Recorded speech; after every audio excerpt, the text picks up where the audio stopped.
Olá, pessoal, tudo bem?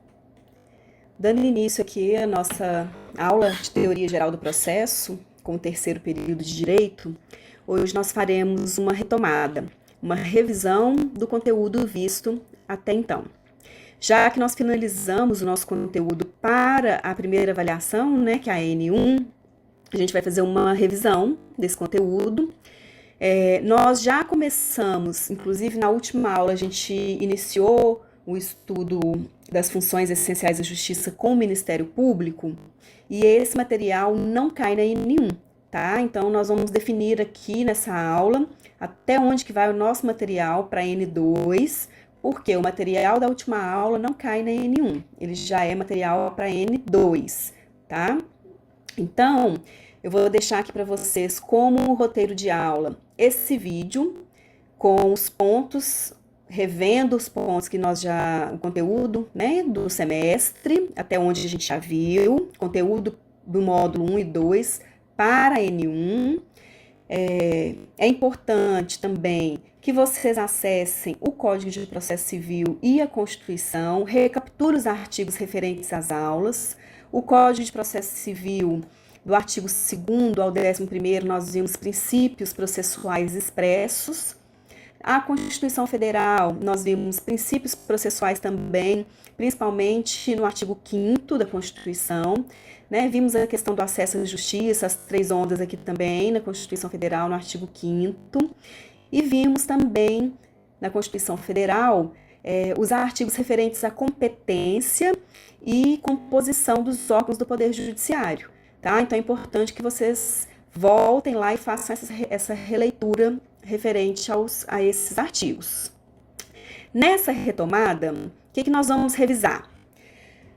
Sociedade e tutela jurídica, acesso à justiça, meios alternativos de solução de conflitos, jurisdição, direito material e direito processual, norma jurídica, hermenêutica, princípios, estrutura do poder judiciário e auxiliares da justiça, tá? Então, a nossa matéria para N1 vai até auxiliares da justiça. O Ministério Público, reforçando, Ministério Público e os demais, né, que a gente viu na aula passada, e as funções essenciais da justiça serão matéria para N2. Então, o nosso estudo para N1 vai aqui até auxiliares da justiça. É importante que você releia todo o material de apoio disponível no Unimestre, lembrando que os princípios, estrutura do Poder Judiciário e auxiliares da Justiça, você já tem o material disponibilizado, né, nas aulas online. O restante, até hermenêutica aqui, a gente viu de forma presencial. Então, o material que vocês têm é o material do caderno de vocês, que vocês anotaram em sala. Porém, o que eu vou fazer para vocês? Junto com esse vídeo, né, com essa retomada, eu vou deixar disponibilizado lá no material de apoio uma mini apostila com esses conteúdos, tá? Esses conteúdos que nós vimos de forma presencial. Vou deixar para vocês lá no Unimestre. Então, releia esse material, acesse esse material e faça essa releitura, esse estudo do que a gente já viu, né, em sala de forma presencial. A avaliação será online, o link vai ser disponibilizado no Unimestre no dia 29 de abril, das 19 às 21 horas. Então, atentem-se ao horário. Não deixem para chegar atrasados e acessar o link, né, de forma retardatária, porque pode não dar tempo de vocês fazerem a prova, concluírem a avaliação, tá? Então, chegue no horário, acesse o link e até às 21h30 vai estar disponível para vocês. Ótimo. O que a gente viu lá no início da nossa aula?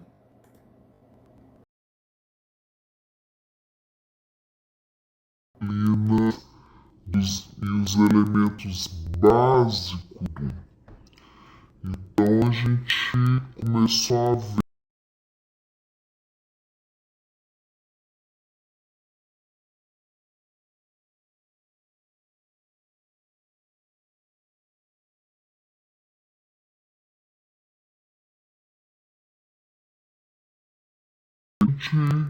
fez uma reflexão, inclusive, do que é sociedade, há sociedade sem direito, há direito sem sociedade. Quem veio primeiro, a sociedade ou o direito? E o que é direito?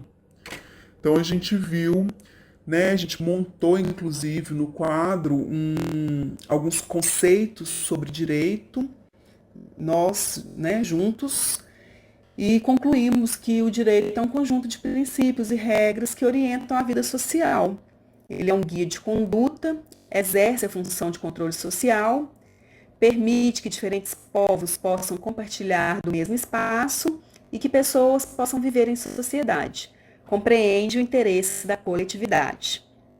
Porém, mesmo o direito exercendo essa função de controle social, a gente viu que os conflitos persistem, né? Eles sempre existiram e continuam a existir, e persistem. E o que é o conflito?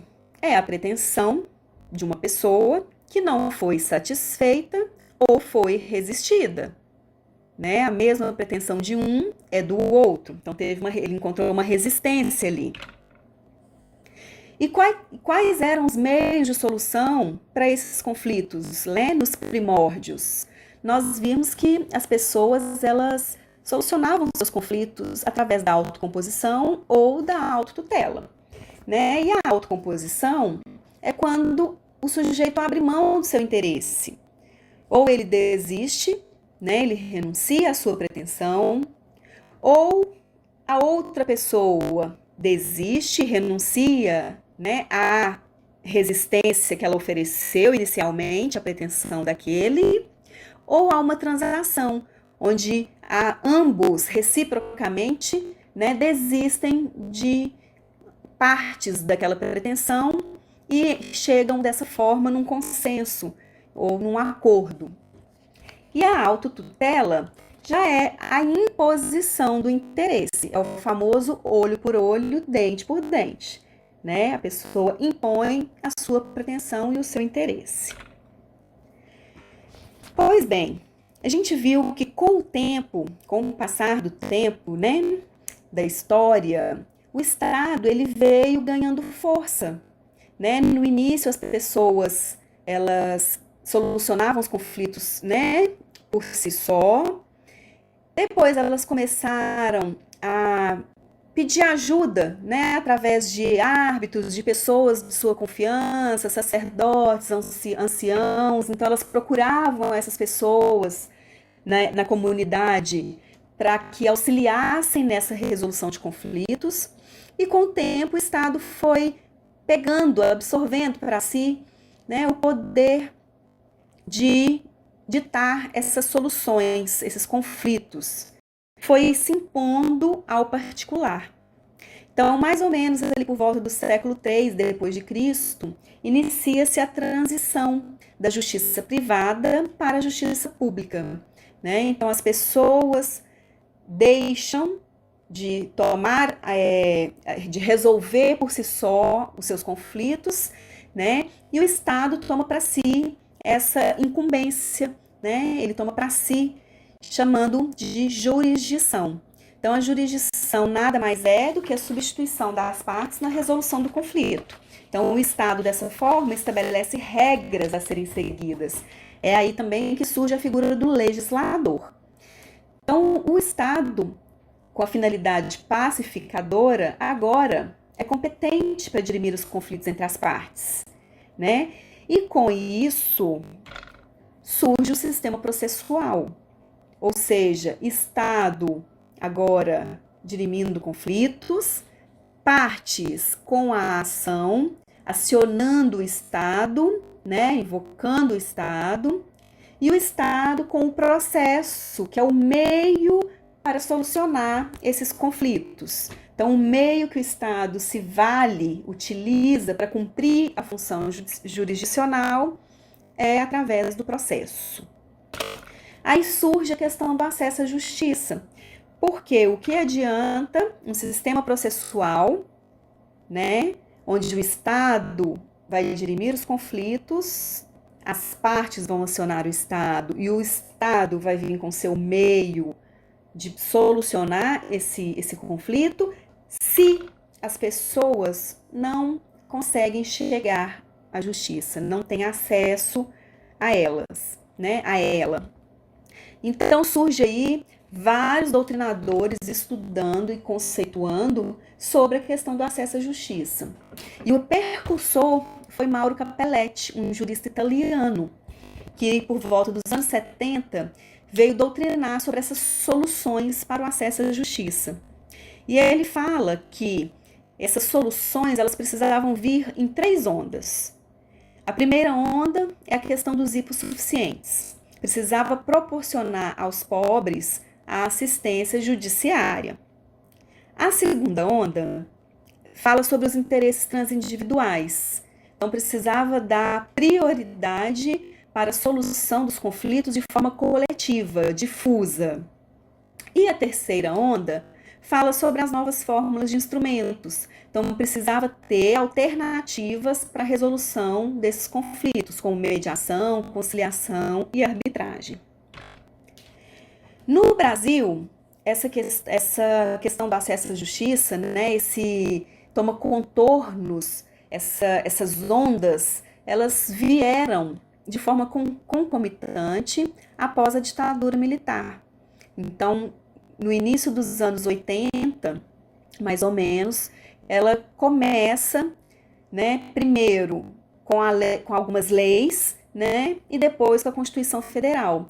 Então, a gente teve ali a ação civil pública, por exemplo, em 1985, né, tivemos Código de Defesa do Consumidor, Estatuto da Criança e do Adolescente, a lei complementar que organiza a Defensoria Pública, a lei que institui os juizados especiais, né? Todas essas leis vieram como ondas para regulamentar essa questão do acesso à justiça. E a Constituição Federal, claro, né, sem sombra de dúvidas, foi o mais proficiente instrumento para ampliação da cidadania e das garantias do efetivo acesso à justiça. Aí a gente, relembrando aqui, a gente fez até, né, uma atividade em sala, onde nós acessamos o artigo 5º da Constituição e fomos identificando, né, essas ondas ali no artigo 5º. Joia. Depois que a gente viu essa questão do acesso, né, à justiça, nós vimos um pouco sobre a questão da jurisdição, que foi esse material aqui. Eu vou deixar para vocês, o que vocês têm desse material são anotações de vocês, tá? Mas eu vou deixar disponível, então, em PDF lá no Unimestre para vocês. A gente viu que a jurisdição é o poder, função e atividade do Estado, tem algumas características, né? Nós vimos elas, releiam. Vimos as classificações da jurisdição, são classificações doutrinárias, porque como a gente viu que a jurisdição é una, ela não se divide, então essas classificações são por questões doutrinárias, né? Questões didáticas mesmo. Então a gente viu hoje, depois que a gente viu a estrutura do Poder Judiciário, a gente consegue visualizar melhor essas classificações aqui, especial e comum, né, da justiça militar, eleitoral e do trabalho, e da justiça comum, que é a justiça federal e estadual, instâncias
a mesma frase de várias formas diferentes.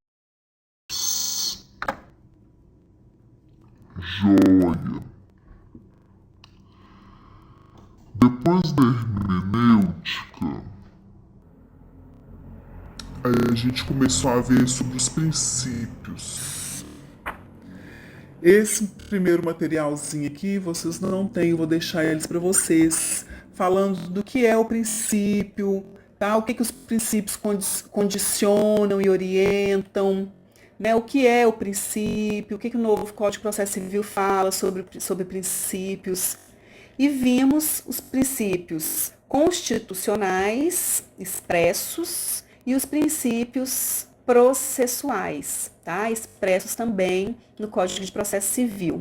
Vimos também outros princípios importantes, tanto, né, espalhados no ordenamento, tanto expressos quanto implícitos. Lembrando que a gente pode ter princípio que está expresso em algum artigo, né, no ordenamento, e podemos ter princípios implícitos, ele não aparece de forma expressa. Depois a gente tem aquele material, esse vocês já têm, a gente viu em sala, cada um dos princípios, dos seus conceitos. Claro que, gente, relembrando aqui, né, se a gente fosse ver todos os princípios, a gente ficaria um curso de direito inteiro, 5 anos, vendo só princípio, porque são muitos princípios. Então, a gente fez uma coletânea de alguns princípios mais importantes, tá? Não tem como ver todos. Então, a gente fez uma coletânea aqui, vimos o conceito de cada um dos princípios, né? Inafastabilidade, juiz natural, ó, imparcialidade, vimos garantias e as vedações, vimos o impedimento e a suspeição, a questão da justiça gratuita, né? Que é a garantia do acesso à justiça, que é super importante. A questão do advogado, celeridade e duração do processo, devido processo legal, isonomia. Vimos a igualdade formal, igualdade material, a diferença, a publicidade, contraditório, ampla defesa, licitude das provas, motivação, duplo grau de jurisdição, ação, impulso oficial, lealdade, princípio da cooperação, instrumentalidade das formas, economia processual, congruência e princípio da oralidade. Então, foram 21 princípios que nós vimos de forma mais detalhada. Recapitulem, façam a leitura desse material, façam o estudo desses princípios, tá? A nossa avaliação está recheada de questões sobre princípios, não teria como ser diferente, tá? Então, leiam esse material, não deixem de recapitular. Depois dos princípios, a gente começou a ver sobre a estrutura do Poder Judiciário, né? Nós vimos sobre a separação tripartite dos poderes no nosso país, né? Que ela é feita de forma tripartite. O que é isso? Dividida em 3, Poder Legislativo, Poder Executivo e o Poder Judiciário, com a sua função jurisdicional, e é exatamente ele que vamos ver de forma detalhada, né? Eu vou deixar para vocês um organograma. Deixa eu abrir ele aqui para vocês. Vocês fizeram, né, um organograma como atividade, tá? Eu olhei cada um do organograma de vocês e parabéns, ficaram ótimos. Muitos usaram da criatividade, foi legal. E aí eu vou deixar esse aqui que tá abrindo para vocês no Unimestre, tá? Eu achei ele bem completinho, então eu vou deixar ele para vocês visualizarem junto com esse material aqui, tá? Esse materialzinho aqui, ó. Na verdade, esse material vocês já têm disponível, eu já disponibilizei, que é um resuminho sobre as competências e a composição de cada um dos órgãos. Então, tem o tribunal, né, o STF, o CNJ, o STJ, aqui, ó, o STM, TST, TRT, TSE, os tribunais regionais eleitorais e os tribunais regionais federais, tá? O que vocês precisam focar nesse material e nesses órgãos? Competência e composição, tá? O que são esses tribunais, quais as competências deles, né? E a composição. Isso que vocês precisam focar, tá? Aqui, ó, abriu. Então, esse aqui, ó, esse organograma, eu vou deixar para vocês. Tá vendo? Justiça comum, justiça especializada, estadual e federal, TJ, TRF, STJ, os juízes do trabalho eleitoral, juiz de direito do Tribunal Militar, TST, TSE, STM, todos, né, que chegam ao STF, e o CNJ, que é o órgão de competência administrativa do Poder Judiciário, né? É o único órgão que não tem competência jurisdicional. Então, eu vou deixar essa estrutura para vocês visualizarem ela melhor, tá? Porque eu achei bem interessante. E vocês visualizem esse organograma junto com esse material aqui, ó, que vocês já têm, tá? Além da competência e a composição de cada órgão. Joia, depois da organização do Poder Judiciário, a gente viu os auxiliares da Justiça, que começa aqui no artigo 149.